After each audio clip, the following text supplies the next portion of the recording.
Hello all, I welcome you back to this very interesting module on humor. This is my course on enhancing soft skills and personality. We are on lesson number 27, week 6 and unit 2. In the last lesson, I introduced to you the most important and very beneficial component of human life that can be used for communication as well as professional enhancement, that is humor. So, in the last one I discussed about humor in general, that is in communication in general. In this lesson, let us look at humor in workplace. So, before I start, let us take a quick look at what I did in the previous lesson. In the previous lesson, I emphasized on the importance of humor in communication. So, humor, as you know, creates very good mood and spreads positivity around. So, when you are able to evoke laughter around the people, so you actually make them relaxed, then keep them in good mood also. So, humor keeps one healthy, it minimizes worries and it enhances happiness. So, we always remember those who made us laugh, although we will not that easily forget those people who made us cry, but we will always remember those who made us laugh, and every time we see them again in our life, we bring back those old memories and immediately we feel like smiling or laughing at the person whenever we see, at whatever circumstance it may be. So, that is the very positive thing about humor, because it not only makes one lively, but it also becomes contagious and spreads that happiness around. In communication, humor can be used as a very effective communication strategy. So, I was giving example even from great playwrights like Shakespeare, who were using humor both in very tragic situations and horrifying moments. Now, they were deliberately doing that, using drama itself as a kind of communication strategy in order to reduce the pain. So, those days tragedy used to be so severe in terms of emotional impact. So, to make the pain bearable, suddenly they will introduce something humorous, okay. And at the same time they also use this technique of juxtaposing, so that you tend to see both emotions and they will be able to intensify by doing this contrasting technique. But I also suggested that you should be serious when you have to be serious. Okay, although I said that try to use humor in communication as much as possible, I hinted at the fact that you have to be serious when you should be serious. What do I mean by that? Somebody sharing a very sad news, a very bad news.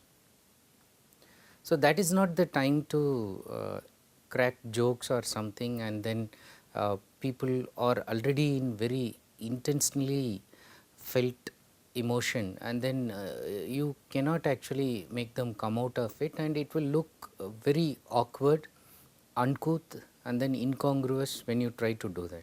So, if it is a real serious occasion, so you should not attempt it, but if you want to make somebody come out of a trauma or a tragic situation, and when the person is unduly giving time to this tragedy over a period of time, so then you should try to use your sense of humor to make the person come out of it. In communication, jokes and humorous anecdotes can actually break the monotony. Even in class teaching, even in lectures, a very dry lecture can actually be made very lively by adding some interesting jokes, humorous anecdotes in between. But at the same time I said that understand that humor can operate at 3 levels. At the simple level, it is just a smile. Even if you can evoke just a smile, a very amused look at what you said. So, that is at a very simple friendly level.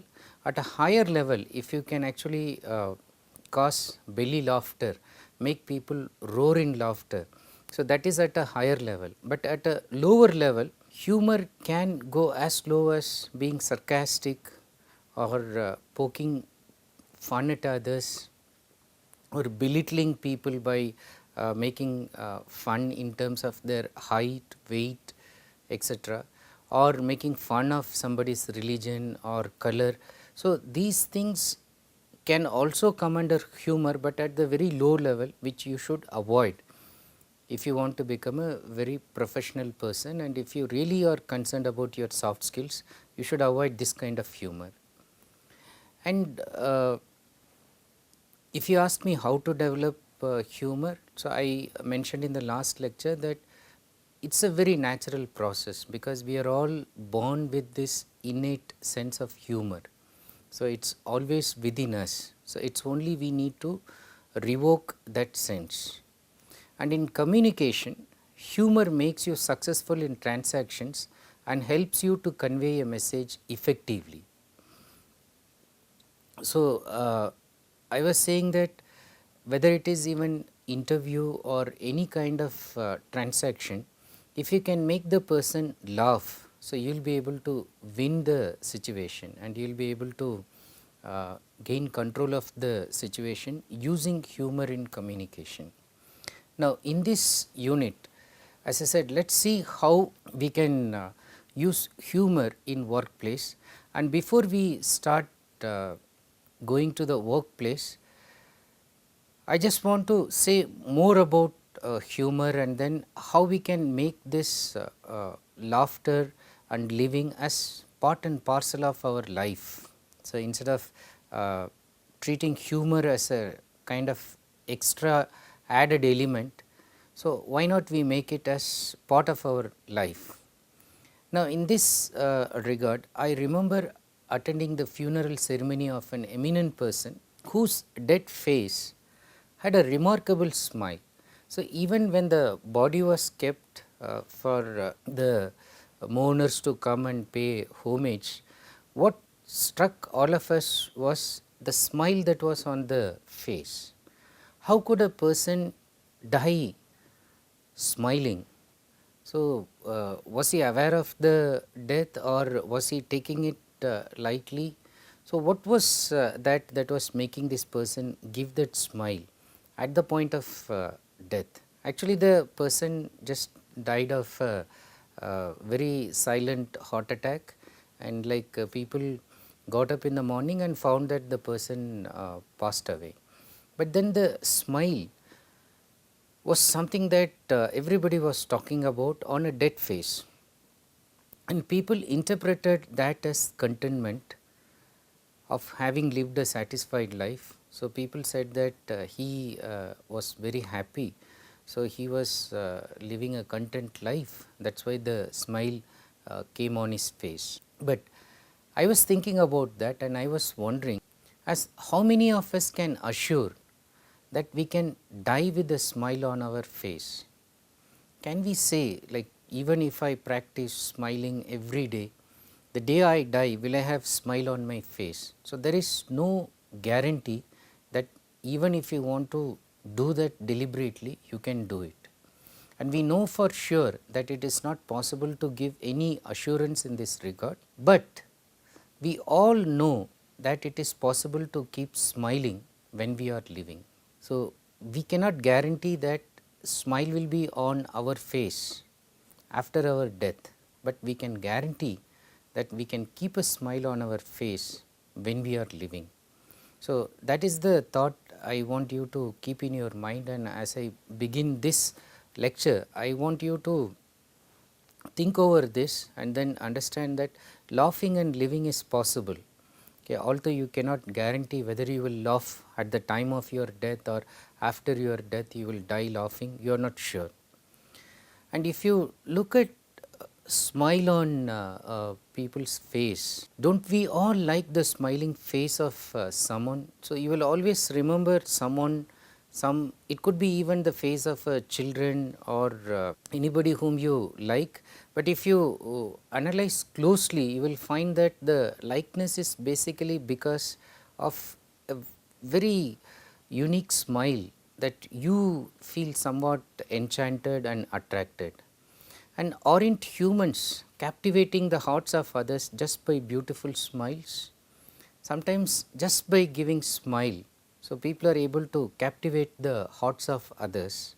So smile has this positive impact of capturing people and healing them, connecting them, binding them.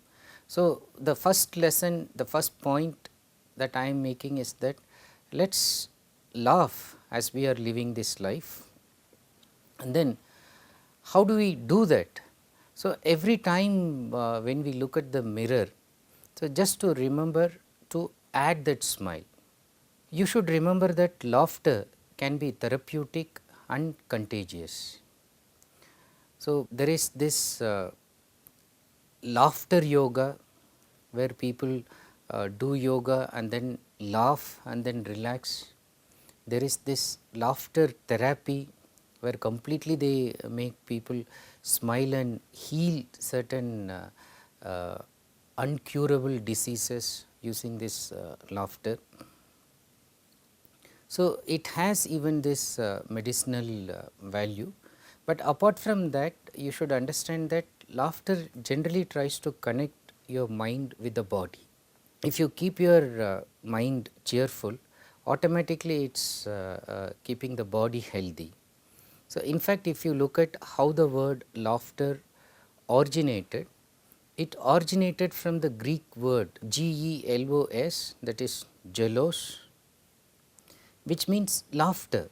And you have this gelotology refers to the study of laughter and its effects on the body from a psychological and physiological perspective, which simply means, so gelotology indicates the study that analyzes how laughter is able to connect both the mind and the body. So how somebody who is laughing is mentally as well as physically making him very cheerful. So that is what the study deals with. As another famous poet, Maya Angelou, recommends, laugh as much as possible, always laugh. It's the sweetest thing one can do for oneself and one's fellow human beings.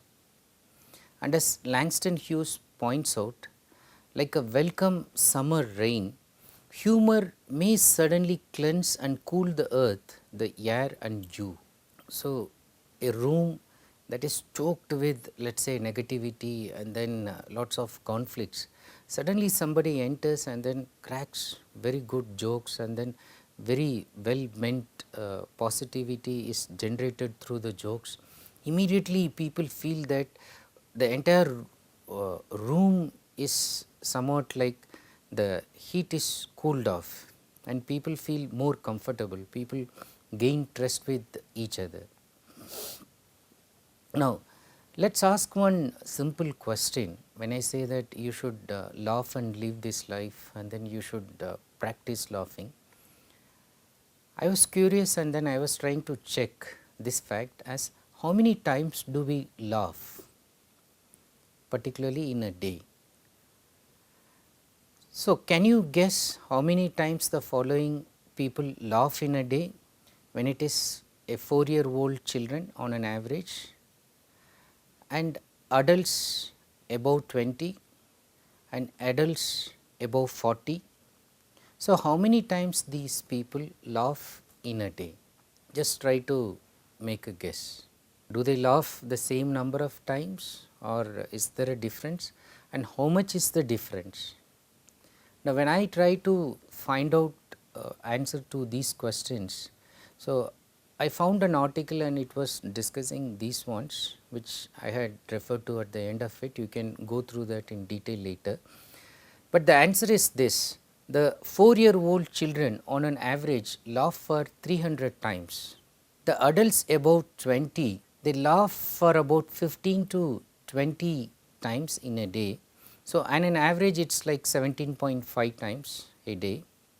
The adults above 40, they laugh only 4 times a day on an average. See the difference from 300 times to 4 times, and we all started with maybe even 500 times, 400 times a day when we were very young infants, and then as we grew up 300 times, 200 times, 100 times, and then slowly it reduced to 20 times, then 10 times, then hardly 4 times. All these psychologists and others try to tell us that it's important that we have to bring back this laughter in our life and increase the frequency, the number of times we can laugh. Because as pointed out by this author Pamela Gerloff, quote unquote, she says, laughter changes us, and in the loveliest ways. When we lighten up, we feel more positive and optimistic, more hopeful and engaged. We are friendlier, more resourceful, more attractive, more radiantly alive. So, that laughter, that cheer radiates from you and shows that you are fully alive. So, she recommends for a healthy life, one should increase the laughter quota to 100 times a day, because another research tells us that 100 times of laughter equals 10 minutes jogging or any kind of exercise, and reduces the risk of heart attack, reduces your calorie. So, it is important that you try to increase and then you try to keep yourself healthy, let that blood circulation circulate in a very vibrant manner, and then show that you are radiantly alive. So, keep this fact in mind that you need to increase this quota, and it should go at least up to 100 times a day. Now, one of the reasons why our laughter quota reduced is because of the seriousness that is being associated with the workplace. Now, I am not using business or professional place, because today workplace means so many things. The place where we go for working, it may be a corporate office, it may be a business center, it may be a crammed place anywhere, even sometimes people work at home. Okay. So, the place where you work, so that has been associated with lot of seriousness, and generally people think that humor is forbidden in this area. You cannot smile at all. Now, as the work pressure keeps increasing in this globalized scenario, we keep forgetting our ability to laugh, and that is how this quota has been reduced from 300 to 4. Now, some people view even their workplace as a kind of torture chamber. They are afraid of even going to work. So, whenever Monday starts, so all headache, all tension, fever, so all negativity comes, and then the workplace itself is seen as a place where you go and then charged with negativity, and it is a place where more negativity gets generated. Now, this is actually a perception, it is a myth, and this negative perception can be changed by introducing humor in workplace. When we learn to laugh together, we will work happily together and generate a positive work environment. So, the key is to join the workforce and make people laugh together, not all the time, but occasionally, to break stress, to break monotony, and create that harmony in work environment. Now, again, if you ask do I need some special training, so sometimes there are some internet sites which are also saying that they can give you training in humor and all that, but in my opinion no special training is required to inculcate humor, because it is inherent in human nature. All of us know what is a good joke, all of us know how to laugh, and as I said, as babies we have all laughed, we have all smiled, we are all amused at some situation or other. okay, there is no human being who can claim that he or she can never laugh. In fact, humor is a defining characteristic feature that makes a human being essentially human. It is your ability to laugh, it is your ability to smile, that is showing that you are not an animal, you are a human being. Okay. And that ability to radiate liveliness through laughter is something that is special in human beings. So, if you are able to use that to generate positivity and harmony in the workplace, so then you will be able to change that negativity. However, when I say this, some people are afraid of being humorous, thinking that other people might think that they are crazy or are not serious about work. Oh, this guy comes and cracks jokes all the time, so how will he be doing work? Now, this is just a myth or just a perception, because very intelligent people and peak achievers, you will find them just working rigorously and then sparing some moments for joking and breaking that monotony and refreshing themselves. So, if high achievers, peak performers believe in humor, why not a normal person emulate that? So, when people say that, oh, this guy may not be really serious about work, you do not have to bother about that, but try to inculcate this sense of humor in your workplace. Culturally also, humans try to find occasions for laughing together because it fosters bonding within groups.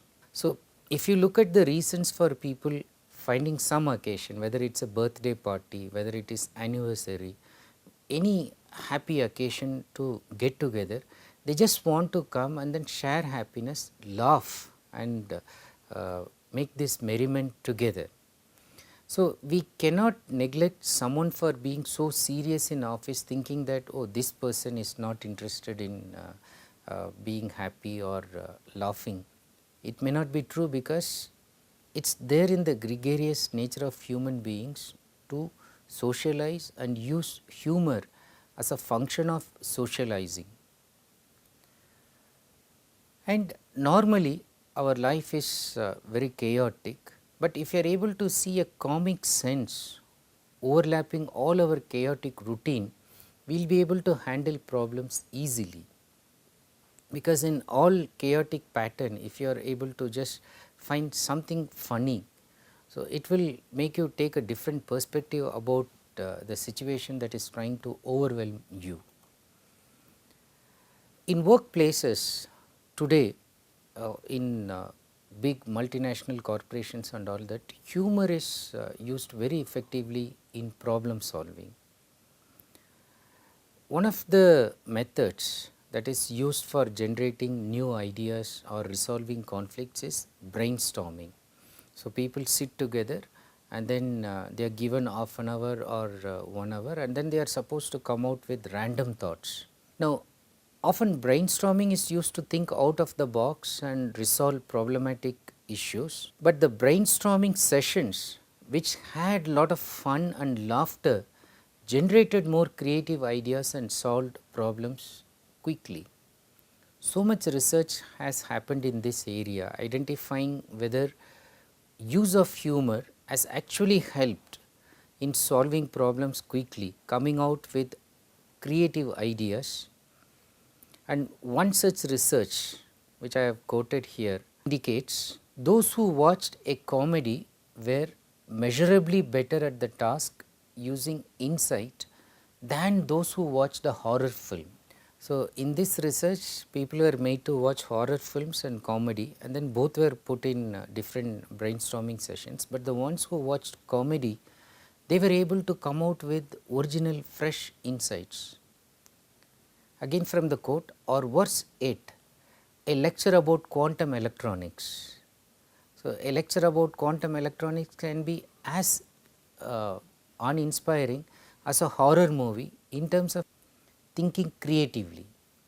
What this means for the innovation manager and brainstorm facilitator is that humor, lightened mood and mental spaciousness are important when it comes to encouraging creativity, ideation and problem solving. Now,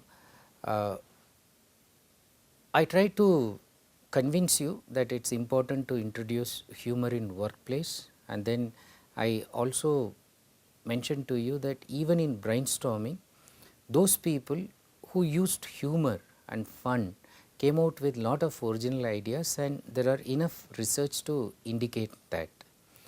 Now, as a concluding thought, I just want to quote from a small poem by Ella Wheeler Wilcox, Two Kinds of People, and I just want you to decide which kind of people you want to be. So, first let us try to know what are these two kinds of people. There are only two kinds of people on earth today, two kinds of people, no more I say. Not the rich and the poor, for to know a man's wealth. So, what the poetess is saying, she is saying that when I say two kinds of people, I do not mean the rich and the poor people. So, I am not talking about wealth. You must first know the state of his conscience and health, not the happy and sad, for in life's passing years each has his laughter and each has his tears. So, again she is saying that no, I am not talking about the happy people and the sad people, because in life you will get your share equally, happiness for some time and sorrow for some time. So, I am not going to talk about that. No, the two kinds of people on earth I mean are the people who lift and the other people who lean, or the people who lift and the people who lean. In which class are you? Are you lifting the load of some overtaxed lifter who is going down the road, or are you a leaner who lets others share your portion of toil and labor and care? So, she says she is talking about only two kinds of people, one the lifters, the other who are the leaners. The lifters, they lift the burden from others, the leaners, they lean and suck the energy from others. Okay. So, what type of person are you? Now, I would like to add here, when she says lifters, one of the effective way of lifting somebody's burden is using humor, making them laugh. So, if you belong to the lifter kind, if you want to reduce human problems and if you want to be the lifter, so use laughter. And one more concluding thought from Michael Pritchard, a very interesting quote. He says, you do not stop laughing because you grow old, you grow old because you stop laughing. So, how nice it is. You do not stop laughing because you grow old. So, do not think that you grow old because you have stopped laughing, but he says it is the other way around. You actually grow old because you stopped laughing. Okay. There are some interesting links from the internet, two of which already I used here in this one, and then generally if you want to know more about managing conflicts with humor, so you can go to this helpguide.org, which has lot of materials. So, thank you for watching this video. In the next one, I will discuss more on how we can use humor and what is its role in work environment. Thanks again.